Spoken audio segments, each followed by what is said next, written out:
Sometimes countries don't get along, and when in 1960 the Soviet Union and the People's Republic of China decided to go their separate ways, the vast majority of communist countries threw their lot in with the USSR, with the exception of one, Albania. But given Albania's proximity to the USSR and that picking China would leave it isolated in the socialist world, why did it choose to go with them? Why did Albania side with Mao? So Albania became communist in the wake of the Second World War. In 1946, the Albanian monarchy was abolished, which left the current Prime Minister, Enver Hoxha, as the unquestioned leader of the country. At first, he had good relations with Yugoslavia, except for one area of contention, Kosovo, which many in Albania wished to be incorporated into the country. Naturally, Yugoslavia said no, but given Yugoslavia's influence over the country, Hoxha just had to deal with it. This was until the Yugoslavians had a falling out with the USSR, and so Hoxha opted to capitalize on this and sided with Stalin, who offered Albania both protection and lots of economic aid, whilst Hoxha purged everyone in the government who was pro-Yugoslavia. The thing with Stalin was that he was mortal, and his successor, Nikita Khrushchev, soon reduced aid to Albania, and he further demanded that Hoxha reform his government and move away from Stalinist policies. Hoxha believed that Khrushchev was weak, and these reforms and desire to coexist with the West would mean the end of communism.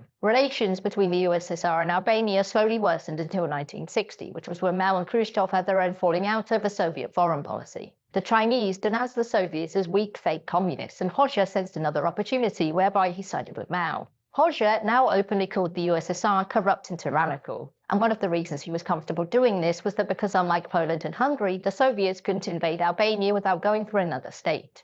And also, Hoxha had built like 1 billion defensive bunkers to help repel any invasion. After this, Hoxha built up good relations with China, who began to provide aid and protection to Albania, whilst Hoxha purged the government of anyone who was pro-Soviet. And China provided this aid and protection to Albania despite its own economic woes, because Albania could provide something which the People's Republic of China didn't have: a seat in international negotiations. China had a seat on the UN Security Council at this point. However, this China was the Republic of China, based entirely in Taiwan, whereas the rest of China got nothing. As such, Albania could raise issues on behalf of the Beijing government, such as constantly asking for a vote on recognizing Mao as China's legitimate leader, which eventually passed in 1971. Prior to this, the latest Soviet leader, Leonid Brezhnev, had tried to heal his country's relationship with Albania, but Hoxha wasn't interested. And the end of this relationship was formalized in 1968, when Albania withdrew from the Warsaw Pact after its intervention in Czechoslovakia, which he could openly do because, again, bunkers.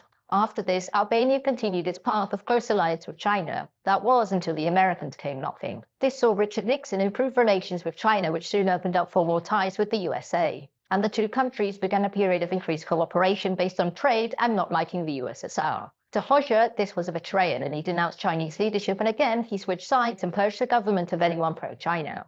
This time, though, the side he picked was Albania's side. Chinese aid to Albania soon dried up, leaving it without any major protector, and this saw the country enter a period of international isolation, which would last all the way to Hoxha's death in 1985.